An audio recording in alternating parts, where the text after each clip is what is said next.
Oi, você! Eu sou a Fabi.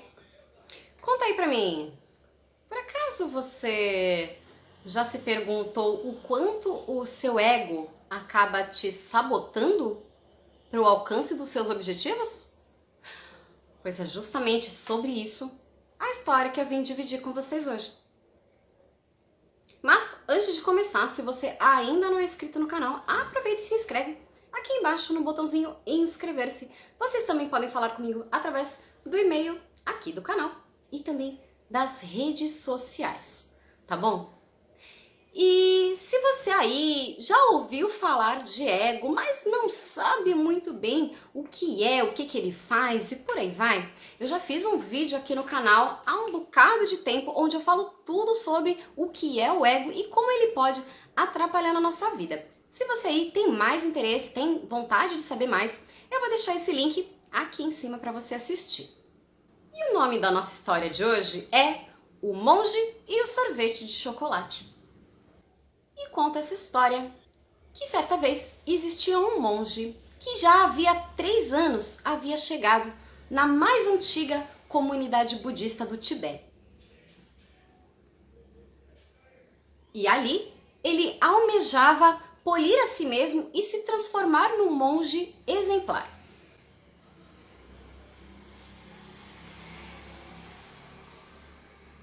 E todos os dias, super ansioso, no final de cada dia, ele, super ansioso, ia de encontro a seu mestre para lhe perguntar quando seria sua ordenação. Eis que todas as noites o mestre lhe respondia: você ainda não está pronto. Primeiro, você precisa trabalhar a humildade e dominar o seu ego. E toda noite o jovem saía frustrado, desapontado e se perguntava: como assim ego? Para o jovem, ele estava fazendo tudo certinho. Então ele não entendia porque o mestre ficava justamente pontuando acerca do seu ego. Como eu falei, ele já estava nessa comunidade havia 3 anos, então ele já achava que tinha passado da hora dele se ordenar e achava que ele merecia ascender no seu caminho espiritual, já que religiosamente e diariamente ele meditava sem cessar e lia diariamente os ensinamentos de Buda.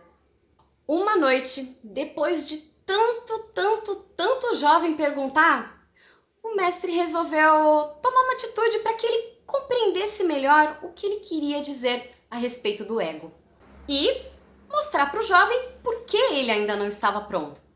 Eis que no dia seguinte, logo no início da primeira sessão de meditação, o mestre chegou diante de todos e disse o seguinte: quem meditar melhor terá como recompensa um sorvete de chocolate. No calor que deve fazer no Tibete, não demorou muito para todos os outros monges criarem um alvoroço, porque todo mundo queria o tal de sorvete. Aí pronto, todo mundo começou a meditar. Sentou bonitinho, cruzou as perninhas, fechou o olhinho. Mas o nosso monge principal, protagonista da nossa história, ele queria ser então o melhor a meditar entre todos os seus colegas. E aí ele pensava: dessa vez eu mostrarei ao mestre que eu estou preparado sim para a cerimônia. E ainda vou poder tomar um sorvete. Pensando assim, ele fez o mesmo. Cruzou as perninhas, fechou os olhinhos e começou a tentar meditar. De olhos fechados ele começou a se concentrar na sua respiração, só que de repente, lá na cabeça ele visualizava aquele grande, suculento sorvete de chocolate. Aí ele voltava para a respiração, mas essa imagem do sorvete ia e vinha incessantemente. E o nosso querido monge ficava lá de olho fechado, aflito, pensando: não é possível, eu preciso parar de pensar no sorvete, senão outra pessoa vai ganhar ele de mim. E mesmo com um bocado de esforço, não havia como o nosso monge focar a mente dele na meditação, por mais do que apenas alguns minutos. E logo em seguida, já vinha aquela imagem de outro monge tomando sorvete de chocolate que ele tanto queria. E à medida que o tempo ia passando, ele foi ficando cada vez mais aflito e pensando consigo mesmo: não, Eu preciso conseguir esse sorvete. E isso, minuto após minuto, foi deixando o monge cada vez mais angustiado.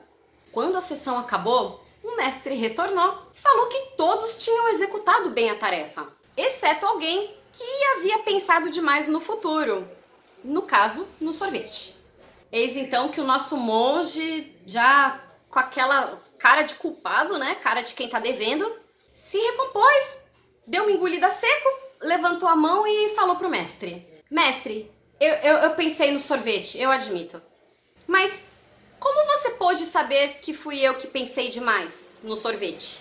E é justamente aí que o ego se revela. E o mestre disse: Eu não tenho como saber. No entanto, eu consegui ver que você se sentiu tão afetado a ponto de se levantar e tentar se colocar acima dos seus colegas. E é assim, meu querido monge, que o ego age. Quando não é ele que ganha, ele se sente atacado, ofendido, questionado. E o ego, ele sempre quer ter razão e quer sempre vencer no jogo de ser superior aos outros. Depois dessa explicação, foi aí quando ele tomou consciência de que ele ainda tinha um longo caminho a percorrer. Tudo tem seu tempo, não adianta a gente pular etapa. Assim, ele começou de fato a trabalhar na humildade e a controlar os impulsos do seu ego. Depois disso, ele começou a viver no presente e a não se colocar em cima dos outros colegas. Também entendeu que não convinha ele se identificar com as suas conquistas. E assim, com trabalho, paciência e perseverança, chegou o grande dia. Quando amanheceu, o mestre bateu na porta do nosso jovem monge para finalmente o anunciar que havia chegado o momento que ele tanto havia almejado. Ele, todo empolgado, se trocou correndo e foi para o templo. Mas, chegando lá, não tinha ninguém. Dentro do templo tinha somente uma plataforma e em cima da plataforma um sorvete de chocolate. Joel olhou, se sentou, pegou o picolé e começou a apreciar o sorvete agradecido, sem se sentir decepcionado ou frustrado. Assim, em seguida, ele foi ordenado monge. E se a gente trouxer esse exemplo para a nossa vida, a gente vai perceber que todo mundo tem o seu sorvete de chocolate, né? Aquilo que você almeja, aquilo que você busca, aquela meta que você tem. No entanto, muitas vezes a gente acaba se deixando perder justamente na parte negativa. Um exemplo bobo. Muitas pessoas agora, na fase da pandemia, perderam suas rendas, diminuiu seu salário, enfim, tiveram vários cortes e tá todo mundo sofrendo com a economia. Só que muitas vezes, ao invés de se focar em alternativas, em maneiras novas de ganhar dinheiro, de trabalhar, de se reinventar, a gente acaba se perdendo no problema, na lamentação de que aquilo não tem solução, e é justamente ficar focando somente no problema que muitas vezes dá aquela nuvem na nossa mente que impede que a gente veja a luz no fim do túnel, impede que a gente consiga encontrar a solução para o nosso problema. Afinal de contas, só ficar se lamentando do problema não vai fazer ele se resolver, né? Se já funcionou para você, por favor, me conta, porque eu também quero essa dica.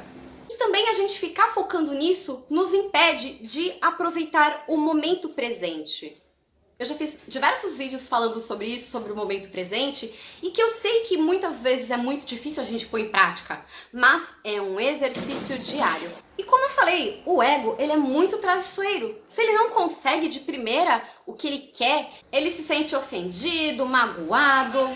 Por isso é tão importante a gente estar atento aos sinais e sempre perceber quando estamos sendo dominados pelo nosso ego. Para evitar que esse ego nos segue, nos faça sentir como se fôssemos vítimas, quando na verdade, até uma lei da física, independente se você acredita ou não no budismo, tudo é causa e efeito. Então, se lamentar é uma causa que vai gerar quais efeitos? A solução dos problemas? Eu acho que não.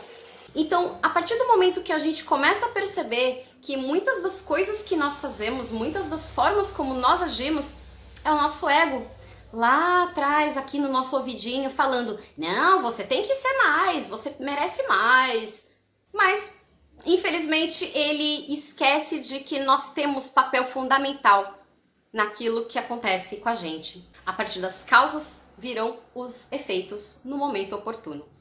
Então, com essa história, eu espero que vocês reflitam sobre ela, que vocês prestem atenção nos seus pensamentos, nos sentimentos, porque afinal de contas é através dos pensamentos e sentimentos que a gente começa a colocar as coisas pra fora. Seja falando, gritando, discutindo, teclando. Então, é muito importante a gente perceber como está o nosso estado de vida, percebermos se nós não estamos sendo dominados pelo nosso ego e nós lembrarmos que nesse planeta existem outras pessoas e que, até por uma questão evolutiva, foram os seres que mais se adaptaram e se uniram que sobreviveram. Então, é através da união que a gente vai conseguir sobreviver também.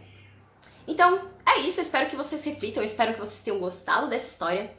Se você gostou, não esquece de deixar o seu joinha, se inscrever aqui no canal para receber as notificações dos próximos vídeos e vocês também podem ver os diversos vídeos dessa playlist aqui em cima, tá bom? Então, por hoje é só. Um beijo! Tchau, tchau!